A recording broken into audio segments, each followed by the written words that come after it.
Welcome to Voices of Esalen. I'm Sam Stern.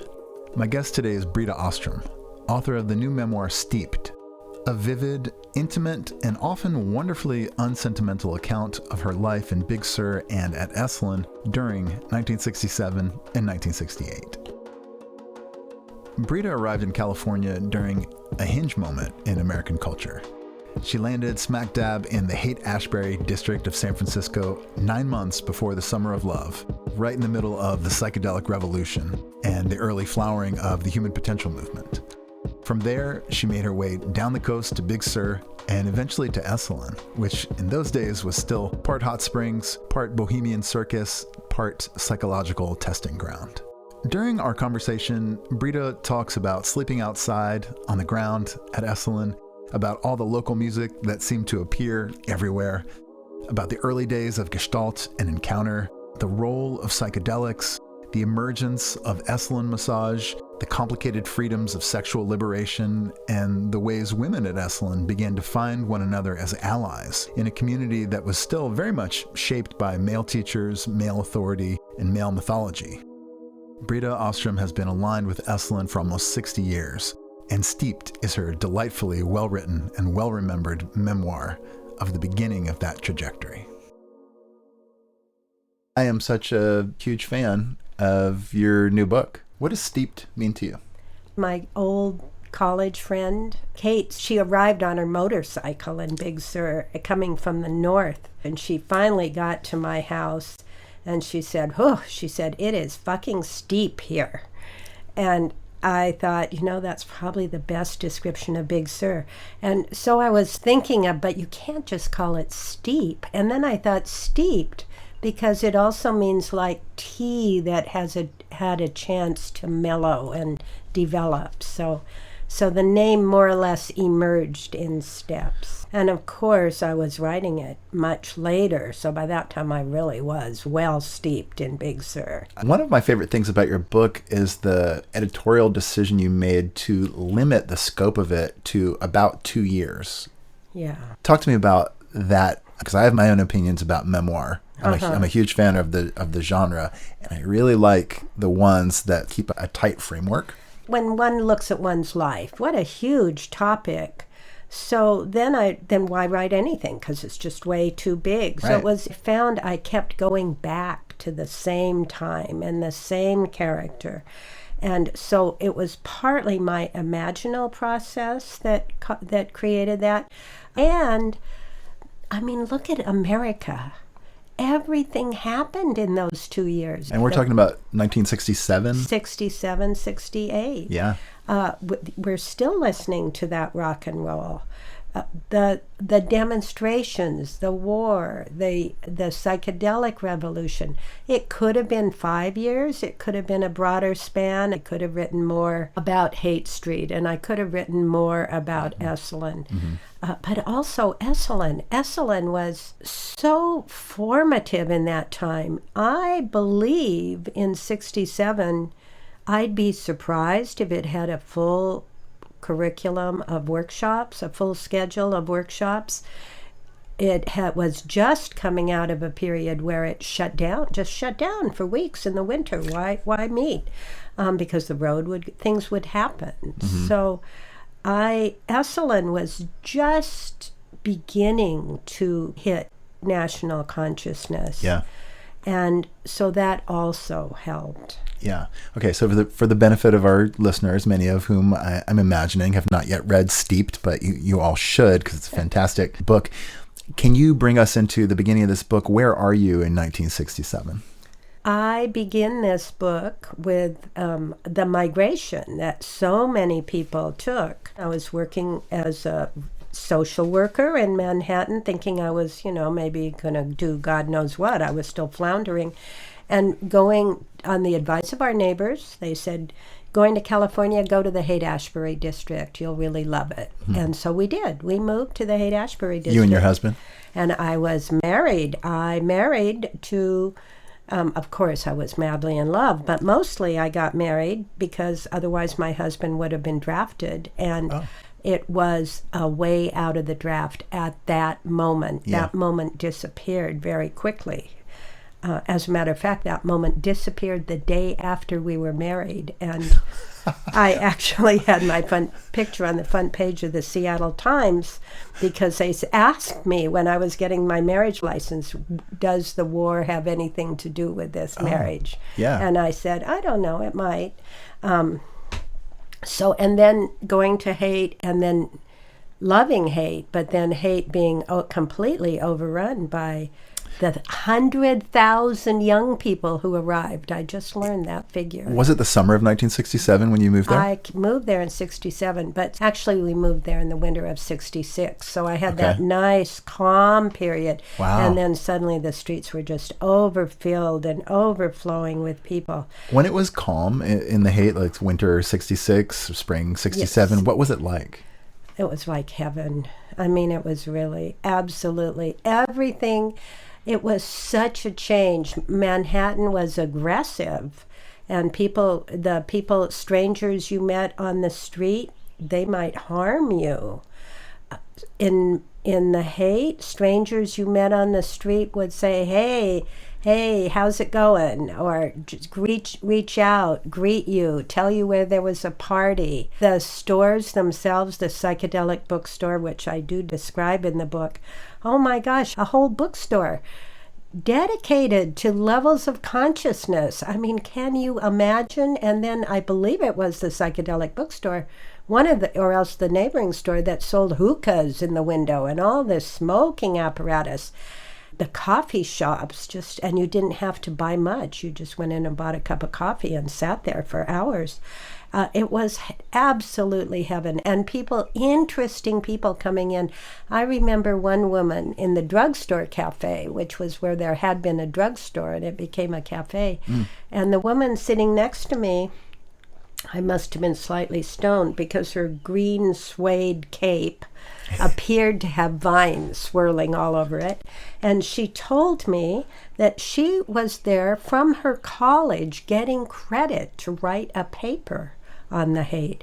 It was such a rich place. I just can't tell you the mix of people. And there were Native Americans, and there was an old Japanese guy, and it was just wonderful. It seems idyllic. It was completely idyllic.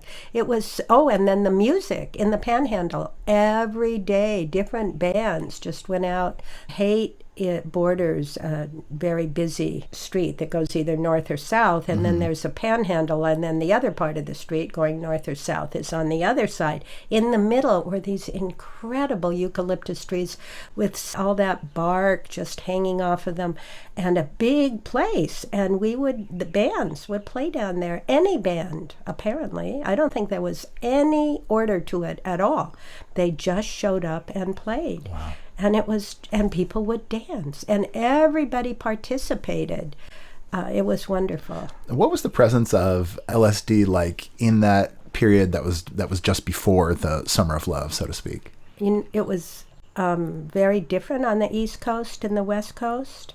On the East Coast, coming out of the Alpert and Leary, you did a trip with somebody, and it was not the meaning of the trip wasn't defined, but the situation was pretty defined. And certainly Manhattan was, when you're on acid, you're very aware of the kind of the thought forms of the people around you, swirling around you, and you're aware, you imagine you're aware of what the people in the next apartment are thinking. I mean, you're deep into some other level of consciousness.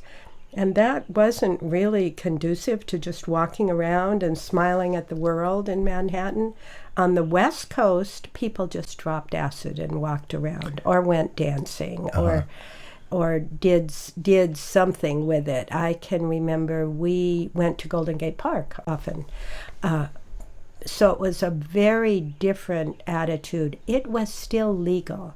It wasn't legal for me to just drop acid, but it was legal for you, the MD or the shrink, to give me acid, which of course never happened.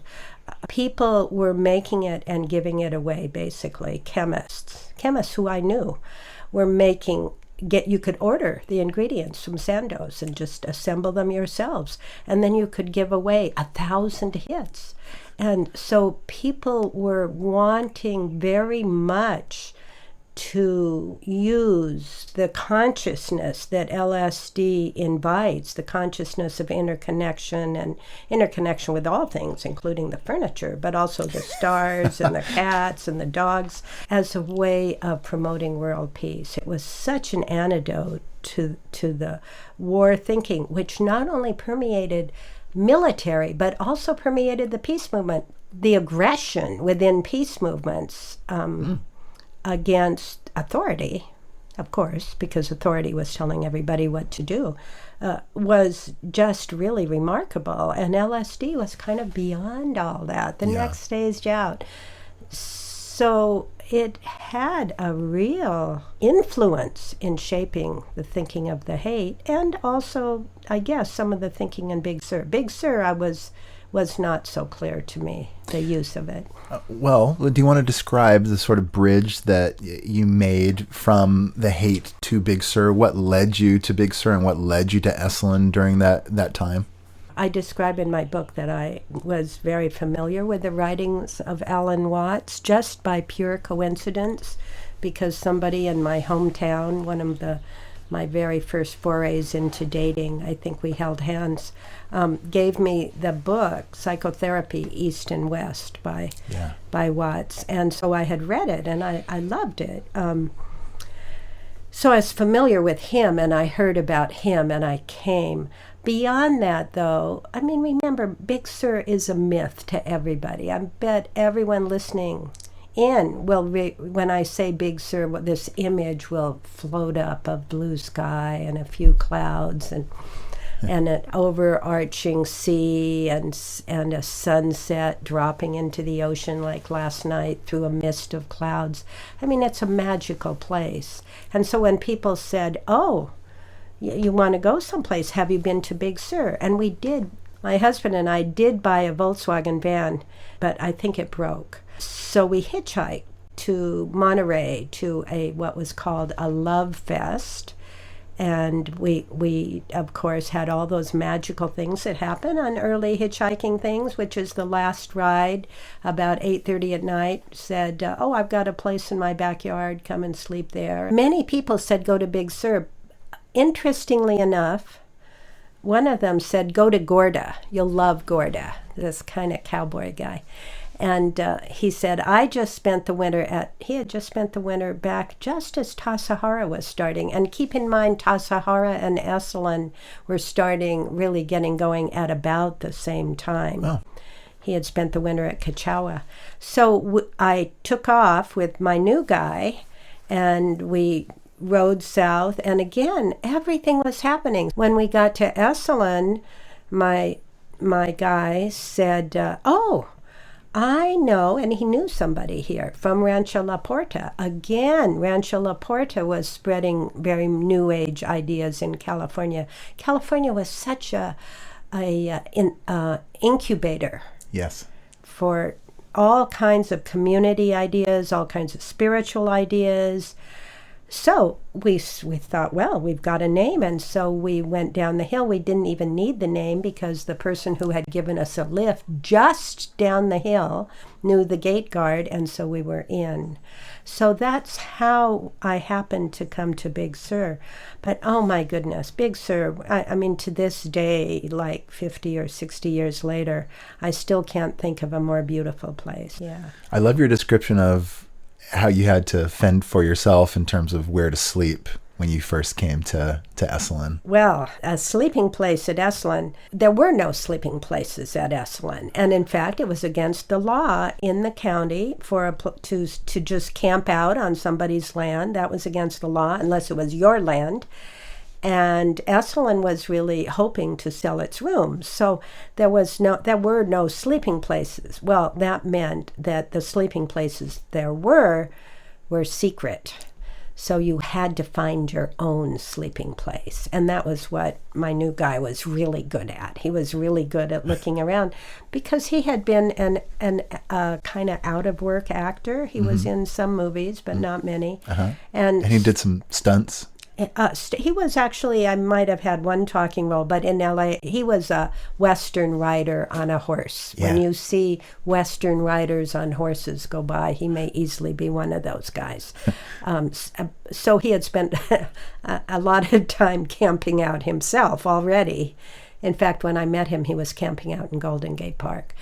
So he found us camping places here. Later in the book, I think I do describe that as women at Esalen. First of all, there weren't many women at Esalen.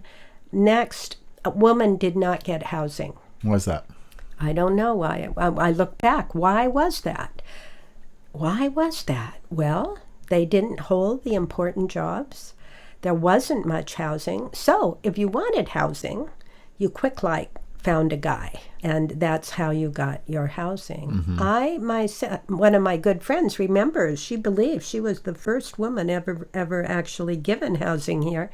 I myself rented housing in what was called the meter room, which is a room all full of little meters that were measuring all the electricity around the property, and there was space just for a bed, and I paid $50 a month for that. Okay.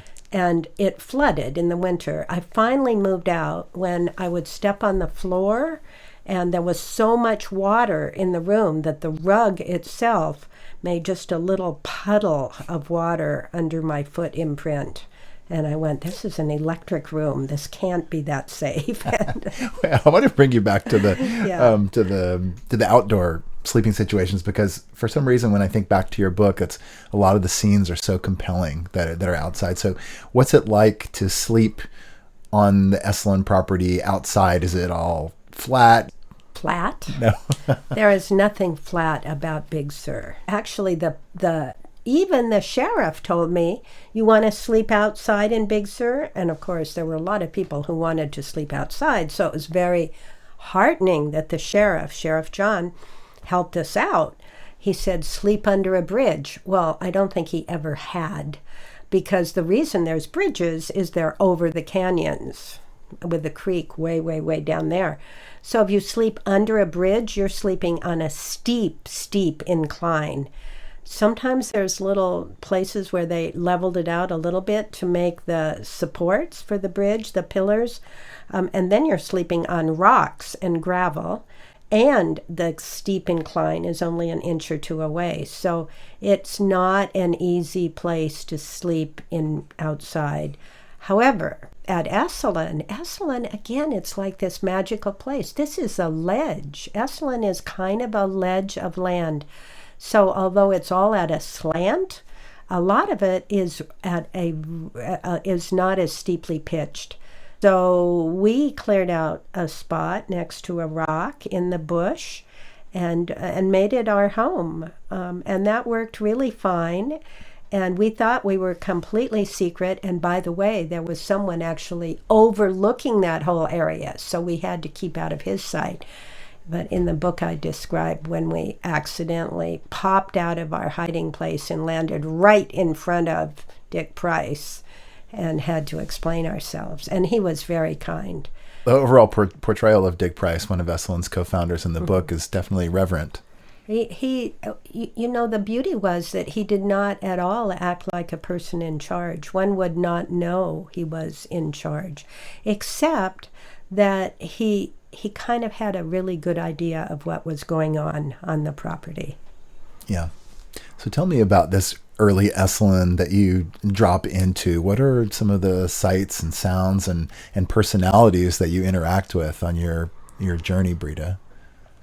So much music. There was so much music here, but none of it was, very little was official music. There was drums, a lot of drummers, wooden flute players. I myself arrived and learned how to play the wooden flute and loved it. Bamboo flutes that locals made. My friend made my wooden flute. I even learned how to make wooden flutes. A lot of minstrel type guitarists wandering the country who would end up here, and maybe if they were lucky, they had a broken down truck to sleep in. And so just a lot of music. For example, The night that we slept, which was more than one night, but we only slept there one night, we cooked frequently under the bridge. And I can remember very clearly Rick playing his guitar. I have no idea what his last name was, and teaching us Suzanne. And the Leonard Cohen song? Yeah, the Leonard Cohen song. And, he just happened to be wandering through with a guitar. Many, many, many musicians here. So my first impression was really of a musical place. My next impression was of absolutely beautiful people. Women in beautiful long dresses that floated around, and men in these white Mexican shirts, and very loose-fitting peony pants, they were called, and just beautiful people who were kind. So I was very attracted to that. The part of me that was escaping academia was also attracted to who had come here. Really, Huxley, the kind of notoriety of some of the people who had already been here when I got here, or who were arriving simply at the gate for a conversation. The place was just so rich, and I don't think I've ever been and ever will again be in such a multi-dimensional place where the PhD was kind of on the same level as the high school dropout who was from Akron, Ohio, who had just decided he had to come to California. And the women coming from Hollywood, and men too, but for some reason I remember the women better. Were there a good number of folks who were actors and actresses who were coming to Esalen to take part in the programs? Many, and also the creative people, the writers. And of course there was later a movie, Bob and Carol and Ted and Alice, or something like that. Yeah. Did they get it right? In Bob and Carol and Ted and Alice, they show like a marathon encounter happening at Esalen. They got it right enough. It was fun. It was fun to watch, and just fun to see that having entered into the popular. It was actually amazing. You sat and you had an experience one day, and then the next day it would be in the New York Times. Yeah. It was an amazing time here, and yet we still felt very private. Did you feel that a lot of the people... It sounds like, okay, you have these hippies or proto-hippies coming to play music and meet one another, but in terms of the folks who are in professions, the screenwriters, the actors and such, were they drawn to do the Gestalt and encounter work at Esalen? I think they wanted to taste it. And I think also if you're a writer like that, a visual writer, I think they were attracted to this idea, as we all were, of who are you really? Yeah. What's underneath? What's the motivation for this guy? Yeah. And some bad people would show up. I mean, I'm not saying that no criminals came to Gestalt groups, because they did. We often didn't know it at the time. I can remember one of my friends said to her massage client, she said, "Well, what do you do?" He said, "Oh, I work in banks." Turned out he was a bank robber. Oh, yeah.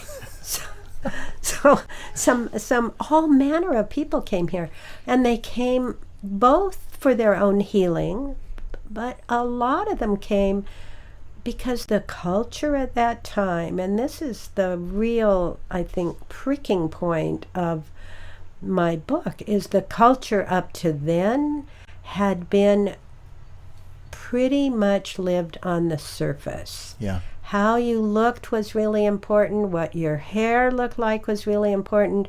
Did you have on the right shoes today? Did you go to college? Oh, you're 23. Oh, you must be engaged then. We were not necessarily in lockstep, but we were certainly all marching to the same drum. And Esalen offered an opportunity to really look at that drum beat and think, is that my beat? If you've been waiting for the right moment to plan your next Esalen trip, now might be the time. All of Esalen's 2026 workshops are now published and open for registration, from meditation and movement to creativity, healing arts, somatics, relationships, and the deep inner work Esalen is known for. The full year is now yours to explore. You can browse the full 2026 workshop calendar now at esalen.org. At what point did you kind of figure out, okay, this place that I've sort of happened upon, it could be a space where I could explore my own psychology in these groups that are happening? Yeah. Well, that's a really good question, because exploring my own psychology, I had been depressed in college, and then, of course, LSD made me happy. It really did. I must say that I learned so much about myself through the use of various psychedelics. So I was not that interested in exploring myself with an old guy, and there were a couple of old guys leading a Gestalt group. However, I was fascinated by how other people were. And particularly people who would cry at will, it felt like. I mean, I had not really cried in years. Emotion was not something that I had learned to express in my family, and I had done pretty well without it. So You're Scandinavian, right? Scandinavians, they don't go around hugging and loving and crying, and they just make it through, especially the Finnish side. You're Finnish? Yeah, half Finnish. Okay. So, yeah, my mother. So that was really not my interest until I started really going to the groups, until I started really thinking and noticing the lifestyle that I was living with some less than stellar choices for my partners, the men in my life. So I first of all needed to look at my issues with authority. Oh, and by the way, dream work was very big then, and still is, but it was really big then in Gestalt work. So in looking at my dreams, I began to see that, there's a substrata of who I am, a foundation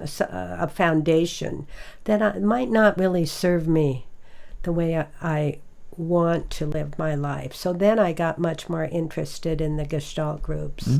And there were so many groups besides Gestalt groups, by the way. There were encounter groups, Gestalt groups, the bioenergetics work, which really came out of psychoanalysis. But the bioenergetics sort of posited that clearing the energy in your body would clear the energy in your mind, and the really web of connection between those two with very precise targeted exercise. So those people could put us all into tears or shouting or kicking or that work was so formative. Wow. And then the movement people brought us more into the depth of what's your dance? Was Gabrielle Roth one of those people? Gabrielle Roth came while I was here. She and I actually had a rocky beginning over a guy. And we studied with some of the same people here. And then she started leading groups. And I must say that she really took the work in her own direction. She's amazing at synthesizing various teachings and then eventually produced the 5 rhythms. So brilliant. Yeah.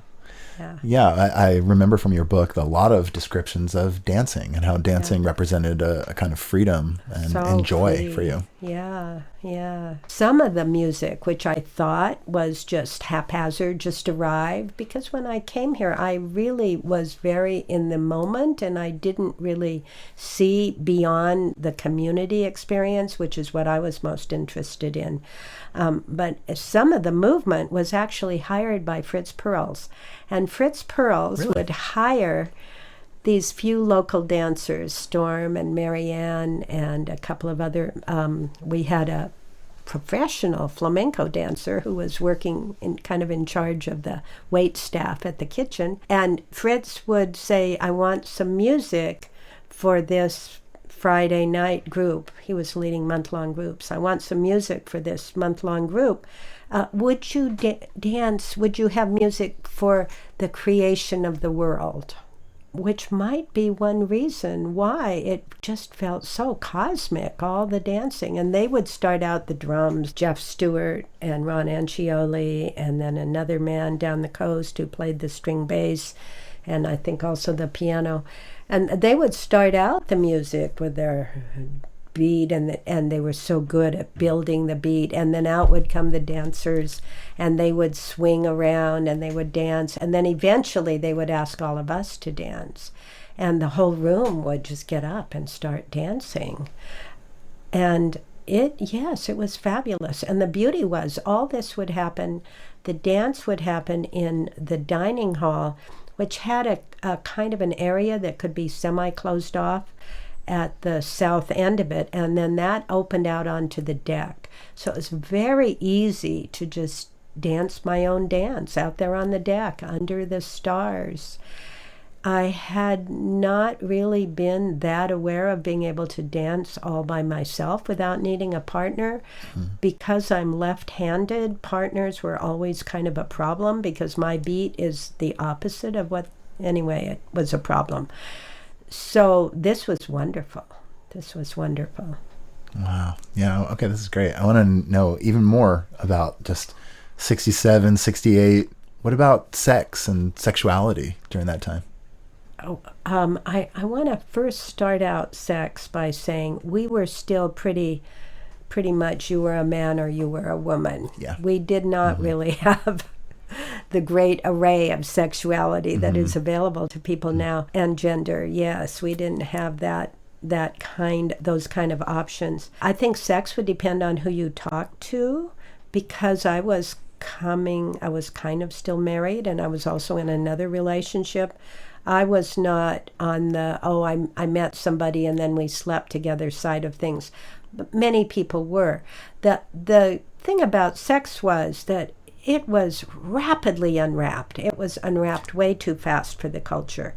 We went from, if you have sex, you might get pregnant, to, oh my gosh, there's birth control pills. Right. And so at that point, you wouldn't get pregnant. And so you could, and maybe there was a lot of, what do I call it, social worker sex, helping somebody feels really bad, so you better, go give them a little extra loving erotic attention, and they'll feel better. I've never heard of that social worker sex. Oh my goodness, I'm very familiar with it.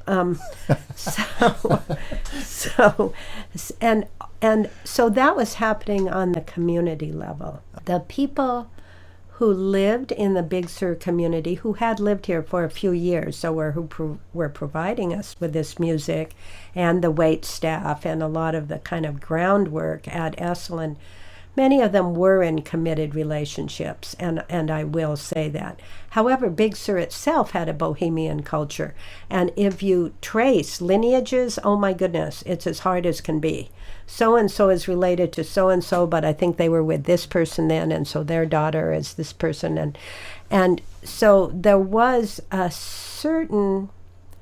I'm thinking about this because someone suggested that if I wrote another book, it should be on this topic. It won't be, but still I'm thinking about it, of just the kind of insularity of relationships was not as strictly adhered to. And there were a number of single women with children, not that many, but a number. And then also, at an event, a child might go from this person to this person because they had really multiple parents. So, but I think your real question was there really free love? Well, not quite, but almost. And the reason was because sex had gone from something that was sort of pleasant to something that will save you.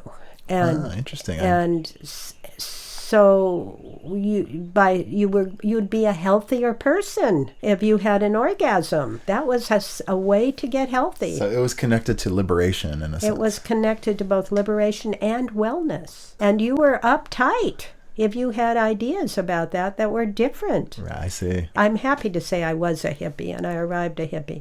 And the group of people I hung out with, there was a kind of a taboo about being too uptight about sex, and also about jealousy. You weren't supposed to be jealous. Right.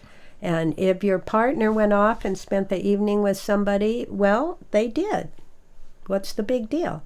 Not where were you, not the Inquisition. And so that was kind of the expectation. I'm curious if there was this an element of like rookies to the scene, like people who are coming from a more mainstream society and then would come here as guests and would want to have all the experiences, like would want to smoke pot and want to maybe take LSD, maybe get naked and get liberated, all of that, and if that added to any chaos, Esalen, at all?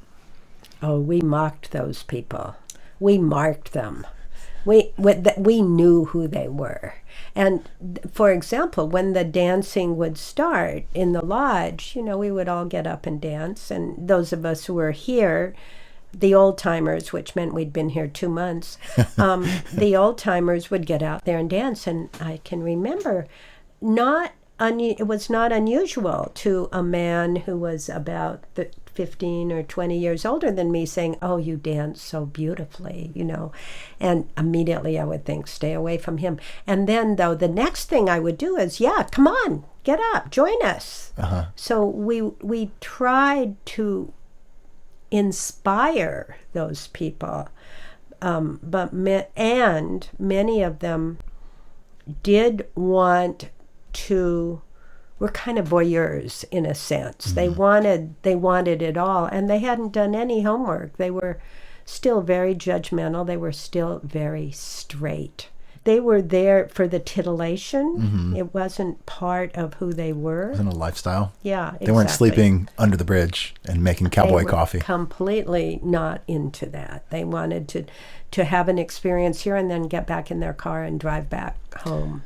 How were you okay with the privation of not really having that much money, not necessarily knowing where the food was coming from, the work not being super steady? What about that lifestyle that you assumed during the time of this book made it okay for you to be able to do that? My father would have asked the same question and did. I had always had those things. I had grown up not at all rich. In fact, we were at the bottom of it. We were, school teacher, middle mm-hmm. class with a little less money than most people. And I had been a social worker in Manhattan in what was called the Bedford-Stuyvesant district, which was the core of the slums in Manhattan, not in Manhattan, in Brooklyn. And I had seen real privation. I had seen people who really didn't have food. I had seen people living in terrible housing that they were paying for. I was in one house where the entire house was clearly falling over. It was like the Leaning Tower of Pisa. It was just at a deep slant, and so were all the steps in the house. So I knew how well off I was. I had chosen to live on the Lower East Side. In fact, money was bad. You did not want to be a prosperous person because then you were part of the machine, the military-industrial complex, the consumerism, which we didn't really have that word yet, but we knew about it. So I didn't want to have money. I was fine with no money. I was not as fine with no money as some people. Yeah. I always needed to have some money. I mean, I needed a few dollars. Some people were absolutely fine with no money at all. I wasn't, but it was almost that poverty was a badge of honor.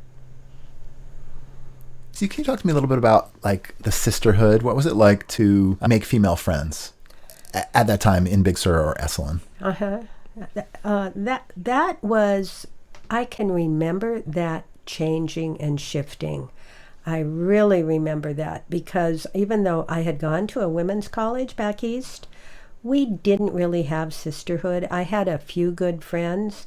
Mostly we were academically competitive, and also mostly we were overworked. And also I had a boyfriend. So I hadn't experienced sisterhood before. I didn't have a sister. I did hang out with a clique in high school, but I wasn't close to the center of the clique. I was kind of periphery. I had just a few. So I got to Big Sur, and of course there's a lot of competition. First of all, there's the women who were already there, who were a little bit older, who were not happy with this influx of young girls coming in with clothes hanging off their breasts and apparently no morals in their mind. So we were definitely looked down on. And So there wasn't sisterhood initially. And then those among us that remained, well, again, housing depended on what we called your old man, the guy you were living with.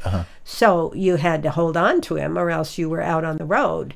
Or else you maybe had to have another thing already going on so that you would still have housing. But housing was dependent on your relationship. So there was tremendous competition, not expressed, but felt when I got here. Somewhere in that mix, and Gabrielle really helped with us with this, we began to bond. I don't think it was the women's lib movement, even though that was kind of going on in the background in the culture. I think it was just we began to see our commonality, and we began to develop a real sense of community among the women.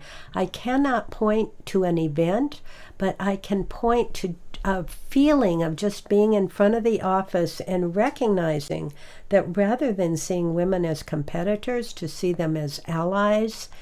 And once a few of us had that idea here in the community, it was felt by people who came in. Yeah. And I know that you have a core of close women friends that, to this day. Yes, well, those of us who then now we're moving into the realm of talking about the role of massage at Esalen. Yes, let's talk. Yeah, massage was always part of Esalen Institute. It's a hot springs. It goes with the territory with being a hot springs in California. All the hot springs had massage practitioners. So that part was not at all unusual. There always had been some kind of massage going on here. I don't know much about it. There were a few old timers still around when I got here. However, we began to develop our own massage. We all studied with a woman who then moved on, Molly Day Shackman, and then Gabrielle taught massage, but then she immediately graduated into the upper echelons of movement. So, and Seymour, of course, taught us massage too. So we had a strong coterie of massage practitioners, and we had support from Dick Price. And Dick started just scheduling us with massage workshops. Seymour got one, and then Peggy's husband, Dick Horan. And then after that, it kind of went on. Peggy had a massage workshop, and then even I had a massage workshop in 72, massage and movement. Wow. That Dick just gave me. And I did a couple more massage workshops that year. We began to move into programming. Even as we moved into programming, we were secondhand guests at Esalen because, quote, we didn't really work. We just hung out at the hot baths. I still laugh at that description because it's true. We just hang out at the hot baths. We just happen to work in the hot baths. Was the work of someone like Bernie Gunther really foundational? The work that he did in sensory awareness, was that foundational in the Esalen massage? Thank you for remembering to add him. He taught Molly Shackman. Molly Shackman, whose name was Molly Day, really, but she married Shackman. He taught Molly. He took her Swedish massage, and he added the component of really being much more aware of what the receiver was feeling and much more aware of what the giver was feeling. So that in the early days, and actually I've still seen it to this day, if you walked into a massage school, Swedish massage, 1, 2, 3, shoulder, 1, 2, 3. It was very rote. Yeah. You didn't really adjust your massage to the person you were giving it to, and how you were thinking and feeling wasn't that important. Yeah. And Bernie really, coming from his background at UCLA as a physical education, I think he had a PhD in physical education or advanced studies, and he took that knowledge of the body and he added it to Charlotte Selver's work. Charlotte Selver came out of the Bauhaus tradition in Germany, and she was all about how does the body feel? What's it like to dance with the wind? What's it like to release that neck? Okay, let's do that again. What's it like to really, and just to get us down to the bare bones of physical sensation, of letting go, tightening all of our to really sense into our body rather than go, oh, I've got a sore shoulder, I want to make it go away. Where does it feel sore? What's that soreness feel like? So she really influenced us, and she really influenced particularly Bernie, who then taught Molly, and Molly taught us. I did have the experience of working with Bernie, and I must say that it was something that was like a new language for me. I had never been taught how to sense deeply. I probably might have still had it at the age of 3, but then the minute I started categorizing things and adding words, and some feelings were okay and some feelings weren't, I had totally lost it. Yeah. So Bernie was really important on that, I'm going to call it transactional aspect of body work. How exciting for you, being somebody who had been really ensconced in the mental world, academic, to experience this awakening at Esalen and to thrive within a different milieu. Yeah, still a challenge. It's still a challenge to do body work? It's still a challenge to continue to really welcome experiencing different aspects of my own response. Yeah. And to monitor them and not just to ignore them. Well said. Yeah. Well, I mean, you've spoken about your taking psychedelics in the past. Is that something that ended in the 1970s, or will we still see you experiencing non-ordinary states of consciousness in 2026? You mean pill-induced non-ordinary states of consciousness? I wouldn't say pill. It could be, I don't know, could be a mushroom, could be a cannabis. As many years ago, I asked Stan Groff, I said, well, are you still taking LSD? He said, you know, I've had some kind of a issue, circulatory issue. He said, that might be more than ego death. And I often think of that nowadays, that I am still absolutely thrilled with the landscape of possibility that is emerging with psychedelic use. And we'll see how far it goes, because they're really revolutionary. They redo our common constructs of human relationship and interrelationship with other species and other things too. So having said that, do I still take psychedelics? No, but I still think that I look out. The wonderful thing is I have that state of mind still available to me. So when I see something absolutely beautiful or horrifying, I respond to it from a deeper place. Brita Ostrom, your book is Steeped. It's available in the Esalen bookstore. Honestly, it's one of the favorite books that I've read in 2026, and it's up there with my top 5 Esalen books of all time, which I'm going to look at my bookcase we have here. Got to put in Esalen by Jeff Kripal, and then The Upstart Spring by Walter Truett Anderson as a strong candidate. We've got yours in there. That's 3. There's a book called Hot Springs that's written by Stuart Miller. Okay, so I can't say I love the whole book, but it's written in 1968. It's a memoir by obviously a smart person. I'm curious what you think of Hot Springs. Me? You know, I knew Stuart very well. He was one of those people who came to Esalen, and he signed up in what was called a residential program. He and his good pal, who was kind of associated with the church, and they signed up, I guess it was Will Schutz's program, as I'm recalling, and they didn't go. They signed up for the workshop, and they did some of the work. I remember Stuart being our wine steward, because eventually that was one of the programs where Esalen lost all its money, so the people taking the residential programs to study had to also work. So I remember that. Stuart was an English prof at UC Berkeley, and he wrote a pretty good book. He was pretty titillated by the sexuality here, yes, and particularly his girlfriend, and he would buy her new boots, and we won't even go on with that story. And he's a good writer. Yeah. And be surprised if you can find that book very easily. Somehow I found it and used. Sell widely. Yeah. Oh, and here's another one in my top 5 is Pam Portugal Wolotka's book, A Place for Human Beings, that came out in the 70s. I haven't ever read that book, but I will say that Pam helped me with my book. She read it, and she was so incredibly complimentary, and I really appreciated her for that. She had a bird's eye view of Esalen because she was Will Schutz's girlfriend. And I remember her arriving here. I remember who she was completely. I still talk to her occasionally.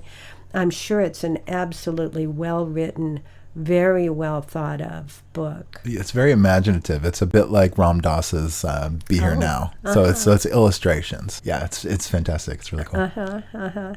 She and I once planned a book about the women of Esalen, and just to let you, the audience, know how this landed with me, I thought, how can we write a book about the women of Esalen? There were no women. We're just going to write about the partners of the leaders. I must say that I thought that as recently as the 80s.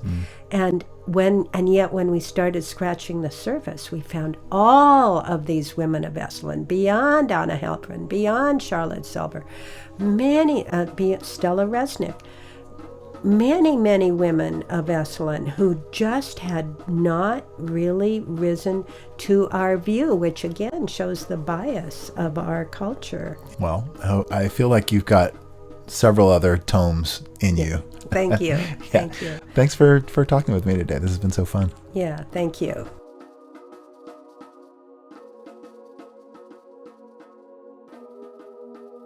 Thank you for listening to Voices of Esalen. This show is produced in conjunction with Shira Levine.